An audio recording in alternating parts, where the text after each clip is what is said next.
For a full century now, the Winter Olympics has been the absolute peak of competition on snow and ice.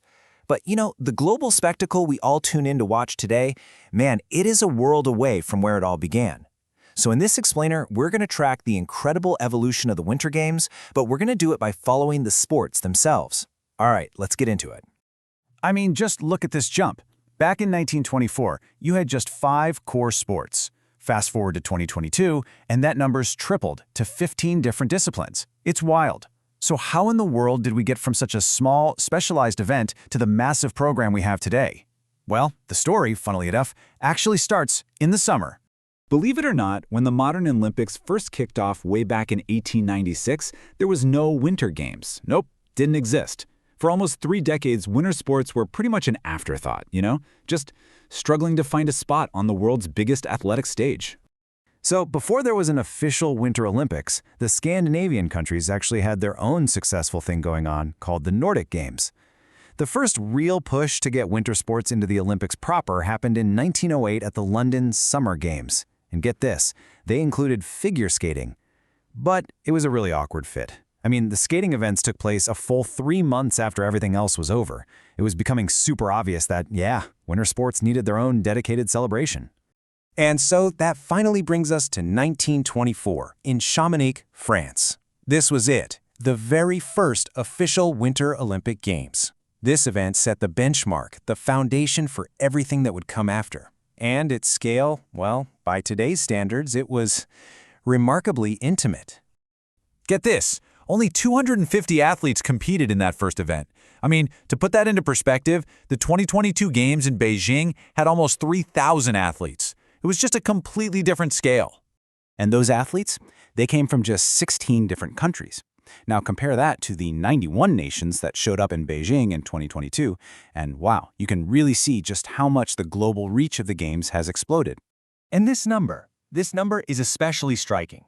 Only 11 women competed at the very first Winter Games, and they were only allowed to participate in one single sport, figure skating.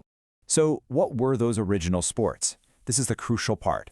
Well, here they are: bobsleigh, curling, ice hockey, skating, which, by the way, included both figure and speed skating, and Nordic skiing, which was a combo of cross-country and ski jumping. These were the foundation of the Winter Games. Okay, so starting from that foundation of 5 sports, the next century was all about one thing: growth. So now let's move on and actually track how this expansion really unfolded over time. Now, what's really fascinating here is the pace of the change.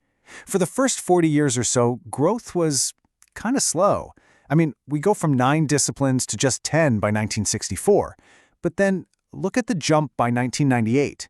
The program just exploded to 14 disciplines. So what happened? What was the catalyst? Well, this is what happened. The so-called extreme sports arrived, and they completely changed the face of the Games.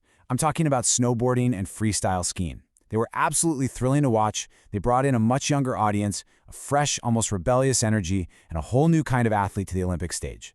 It was the key to making sure the Games stayed relevant for a new generation. And that whole evolution brings us right up to the modern era. The Winter Olympics today is just this complex, diverse, and absolutely thrilling event. So let's take a look at the full lineup from the most recent Games in Beijing. And this list, it really illustrates the whole journey perfectly. You can see the originals are still holding strong: bobsleigh, curling, ice hockey, they're all there. But now they're joined by these incredible high-speed additions like luge and skeleton, the pure acrobatics of freestyle skiing, and of course, the cultural phenomenon that is snowboarding. It's a roster that has absolutely evolved to reflect a full century of athletic innovation and what we, the audience, want to see. Of course, the story of the Olympics is more than just a list of sports, right? It's about the unforgettable moments, the ones that came to define generations and became so much bigger than the events themselves. Take 1980, for example, the Miracle on Ice. You had this underdog team of American college students facing the Soviet Union hockey team, a team that was considered practically invincible. And in what is still one of the greatest upsets in all of sports history, the U.S. won. It was a moment that resonated far, far beyond the rink, especially right in the middle of the Cold War. And how could anyone forget the 1988 Calgary Games? I mean, the debut of the Jamaican bobsleigh team. A team from a tropical nation, no snow, they just captured the hearts of the entire world. For them, it wasn't about winning gold. Their story celebrated the pure spirit of just showing up and competing. And of course, it became the inspiration for a really famous movie. These moments really highlight a deeper truth. As this quote points out, winning at the Winter Games is just this massive source of national pride.